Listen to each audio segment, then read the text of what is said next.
Halo, salam sejahtera untuk kita semua. Dan semoga kita semua dalam keadaan sehat walafiat dan dapat menjalani aktivitas hari lepas sehari dengan baik. Amin. Ada pepatah yang mengatakan, tak kenal maka ya kenalan dulu lah, masa tak sayang? Jadi, perkenalkan, nama saya Mario Apriano. Saya mahasiswa Universitas Negeri Jakarta dengan nomor NIM 15136200035. Saya mengambil Fakultas Teknik dan prodinya adalah S1 Pendidikan Vokasional Teknik Elektronika. Salah satu tujuan pembuatan video pembelajaran ini adalah untuk memenuhi tugas ujian akhir semester mata kuliah perkembangan peserta didik yang dibina oleh kepada yang terhormat Ibu Dr. Randa Yenina Akmal M.Hum. Salah duanya dari tujuan pembuatan video pembelajaran ini adalah untuk memberikan wawasan dan informasi kepada para netizen. Materi apa sih yang akan saya bahas pada kesempatan kali ini? Oke, mari kita mulai. Jadi, pada kesempatan kali ini saya akan membahas materi mengenai penerapan teori behaviorisme pada anak usia sekolah.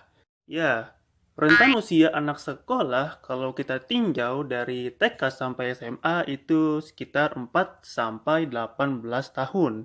Tapi, sebelum kita membahas materi intinya, mari kita membahas sedikit mengenai apa itu behaviorisme.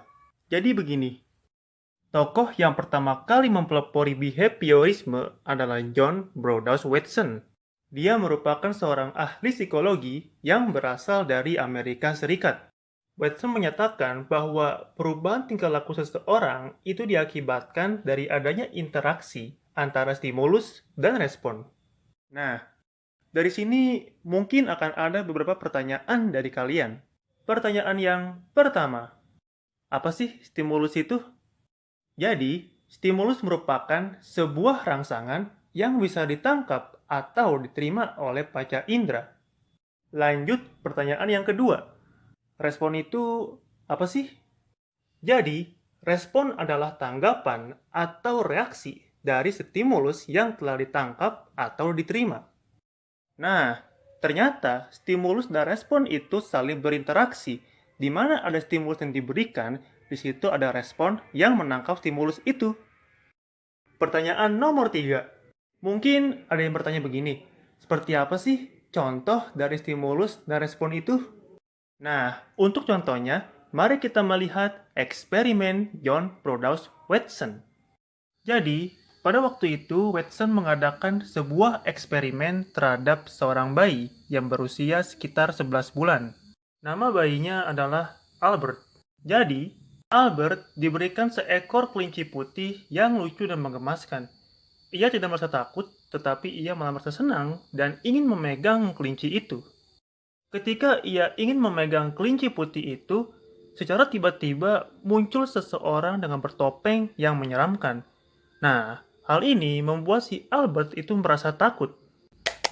Topeng itu akan selalu muncul di saat Albert ingin memegang kelinci yang berwarna putih itu.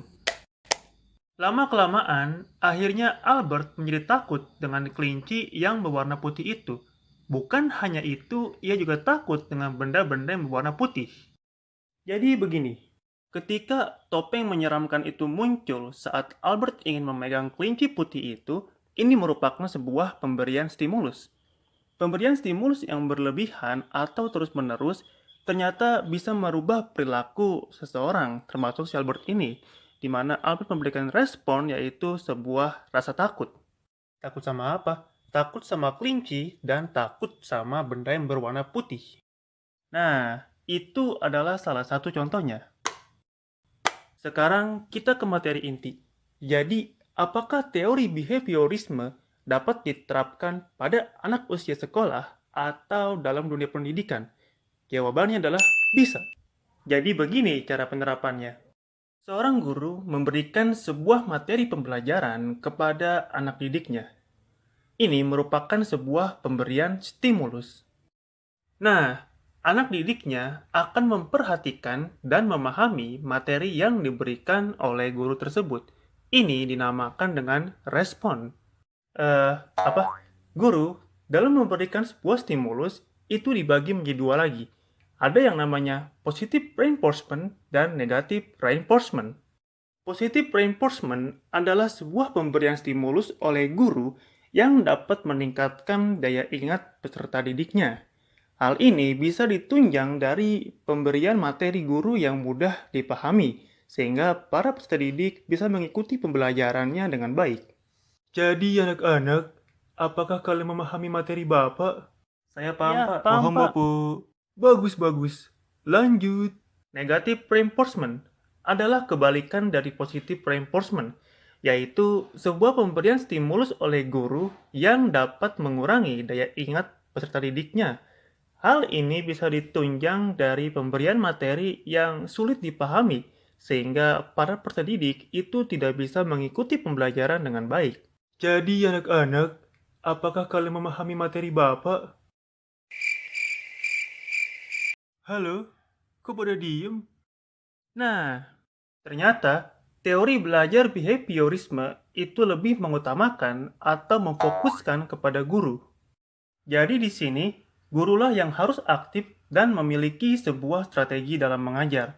Supaya apa? Supaya materi yang guru berikan itu dapat dengan mudah dipahami oleh peserta didiknya, dan stimulus yang guru berikan pun bisa tepat.